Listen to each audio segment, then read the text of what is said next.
अस्सलाम वालेकुम class. Lecture number 13 जो है वो लेक्चर 12 की कंटिन्यूशन है। पिछले लेक्चर में हमने कंस्ट्रेंट, उसकी type, holonomic constraint, non holonomic constraint, then उसको हमने कंस्ट्रेंट को स्क्लेरोनॉमिक और रियोनॉमिक कंस्ट्रेंट में भी डिवाइड किया था। इसके अलावा हमने कंस्ट्रेंट को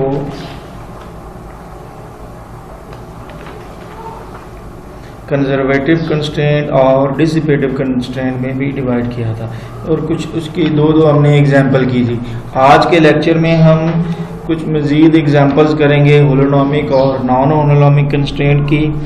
होलोनॉमिक कंस्ट्रेंट की जो पहले एग्जांपल है वो रिजिड बॉडी है। उससे पहले पिछले लेक्चर में हमने ये कहा था कि कंस्ट्रेंट जो है वो अगर कंडीशन 1, ये जो कंडीशन 1 यहाँ पे दी गई है, अगर वो इस कंडीशन को फुलफिल करते हैं तो ऐसे कंस्ट्रेंट को हम होलोनॉमिक कंस्ट्रेंट कहते हैं। यानी कि जो कंस्ट्रेंट होंगे अगर वो फंक्शन होंगे जनरलाइज कोऑर्डिनेट का और टाइम का, तो देन जो है हम उसको होलोनॉमिक कंस्ट्रेंट कहेंगे। जबकि दूसरी तरफ जो है कंस्ट्रेंट, ऐसे कंस्ट्रेंट जिनको हम डिस्क्राइब कर सकें जनरलाइज कोऑर्डिनेट्स और जनरलाइज वेलोसिटीज टाइम, तो हम ऐसे कंस्ट्रेंट को, ऐसी कंडीशन को जो कि कंस्ट्रेंट को सेटिस्फाई करती है, ऐसी को कंडीशन को हम नॉन होलोनॉमिक कंस्ट्रेंट कहते हैं। तो एडिशनली इन दो कंडीशन के अलावा अगर कंस्ट्रेंट जो है नॉन होलोनॉमिक सिस्टम जो होगा वो नॉन इंटेग्रेबल डिफरेंशियल इक्वेशन होगी, यानी जो कंस्ट्रेंट बनेगी वो नॉन इंटेग्रेबल डिफरेंशियल इक्वेशन का सिस्टम एक बनेगा। जबकि होलोनॉमिक में क्या होगा, वो integrable differential equation of constraint बनेगी। तो उन दो कंडीशन के अलावा ये दो भी पॉइंट हैं कि नॉन होलोनॉमिक सिस्टम में क्या होगा, non integrable differential equations of constraint होगी, जबकि होलोनॉमिक सिस्टम में क्या होगा, integrable differential equations of constraint होगी। तो ये इसको भी यूज करेंगे आज हम, इस डेफिनेशन को भी होलोनॉमिक और नॉन होलोनॉमिक की। अब पहले एग्जांपल जो है वो है रिजिड बॉडी। रिजिड बॉडी जो है वो होलोनॉमिक कंस्ट्रेंट की एग्जांपल है। अगर आपके पास एक रिजिड बॉडी है और रिजिड बॉडी में आप कोई से दो पार्टिकल के, ये बहुत सारे पार्टिकल से मिलकर बनी होती है। अगर मैं यहाँ पे ये दो पार्टिकल ले लूँ, एक पार्टिकल जो है वो अगर मैं कह लूँ ये ith पार्टिकल है,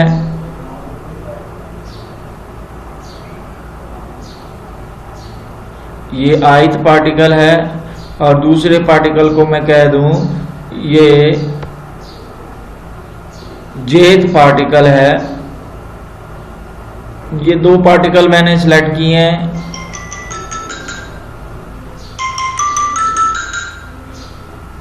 तो इन दो पार्टिकल के दरमियान जो डिस्टेंस होगा वो डिस्टेंस जो है वो कांस्टेंट रहेगा।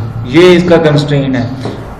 In case of motion of a body, the distance between any two particles of the body remains fixed, do not change with time. Let Ri be the position vector of the ith particle and Rj be the position vector of jth particle.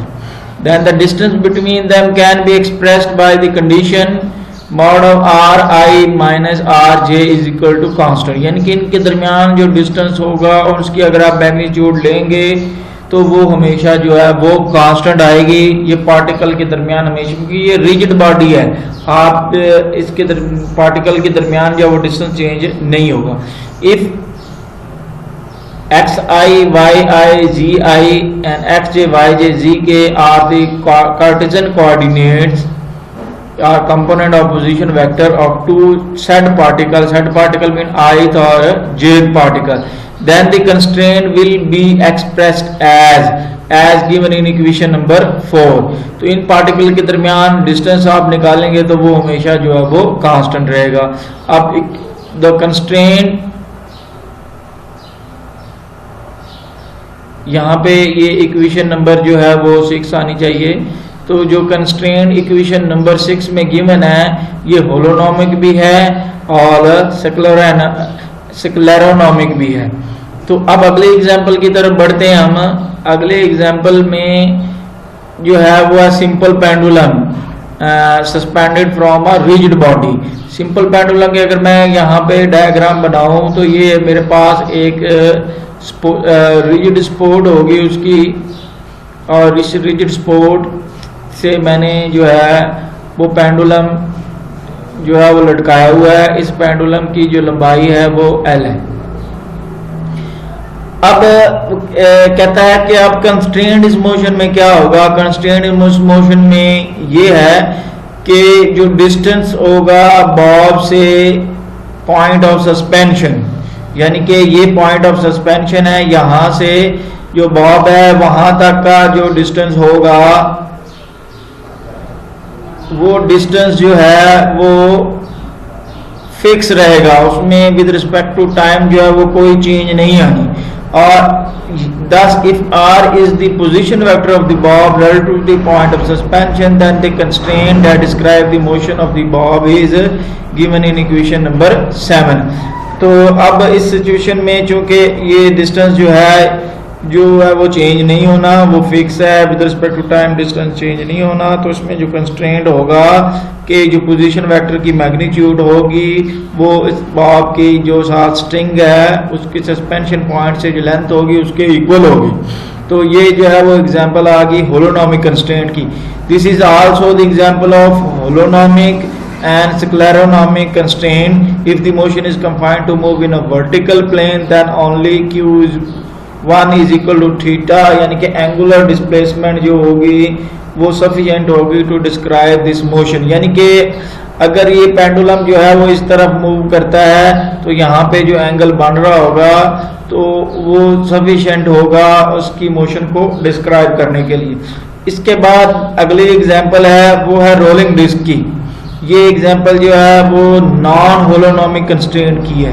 अभी इस example में हमने क्या करना है, let us consider a vertically oriented disc that rolls on a rough horizontal surface XY plane without slipping. इस जैसा कि फिगर 1 में देखा जा सकता है कि एक वर्टिकली ओरिएंटेड जो है वो डिस्क है और डिस्क जो है वो XY प्लेन में पड़ी है।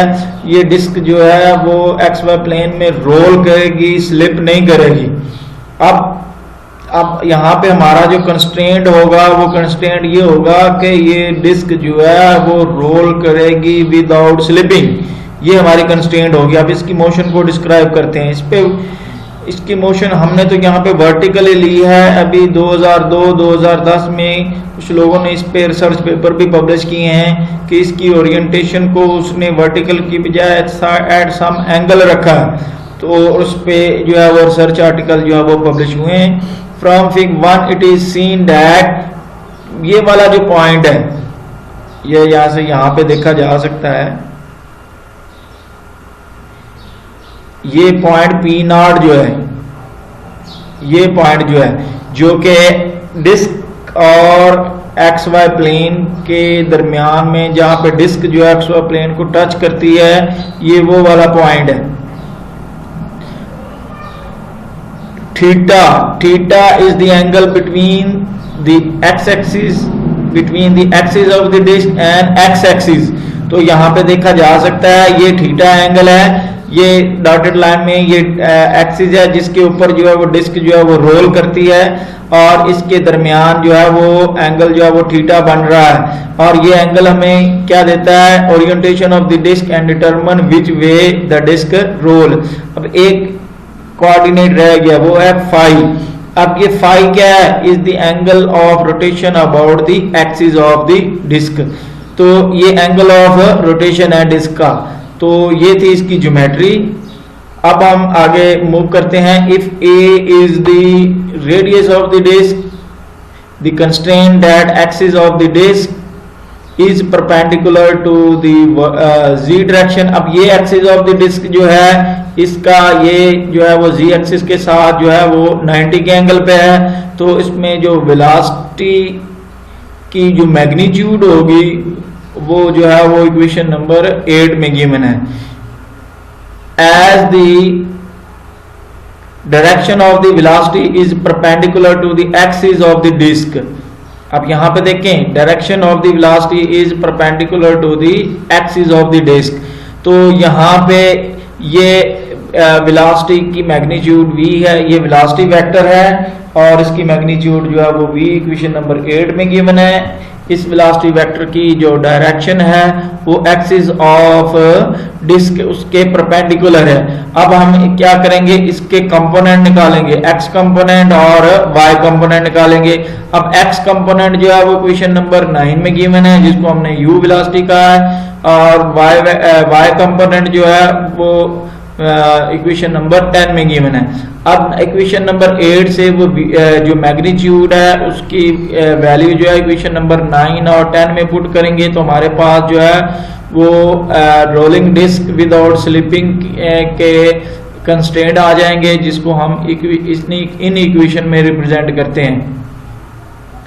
अब इन इक्वेशन को हम इस फॉर्म में भी लिख सकते हैं, इक्वेशन नंबर 11 और 12 में dt दोनों तरफ जो है वो कैंसिल हो गए हैं, तो मेरे पास ये दो डिफरेंशियल इक्वेशंस बनी हैं। अब इन डिफरेंशियल इक्वेशंस को जो कि 11 और 12 में दी गई हैं इनको मैं इंटीग्रेट नहीं कर सकता जब तक कि मैं पूरा प्रॉब्लम जो है वो सॉल्व नहीं करता, क्योंकि ऊपर लेक्चर शुरू होने से पहले मैंने कहा था कि नॉन होलोनोमिक सिस्टम में non integrable differential equation of constraint बनता है।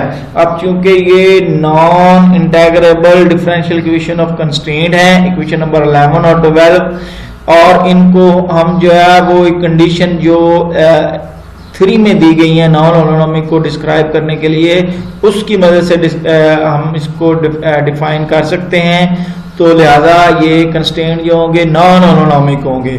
और उस कंडीशन में क्या था कि अगर कंस्ट्रेंट जो है वो फंक्शंस होंगे जनरलाइज कोऑर्डिनेट, जनरलाइज वेलोसिटीज और टाइम का, तो देन जो है वो नॉन होलोनोमिक कंस्ट्रेंट हो गया। चूंकि इसमें वेलोसिटीज भी आ गई हैं कोऑर्डिनेट्स के अलावा, तो इसलिए ये एग्जांपल जो है वो ये कंस्ट्रेंट जो है ये नॉन होलोनोमिक कंस्ट्रेंट है।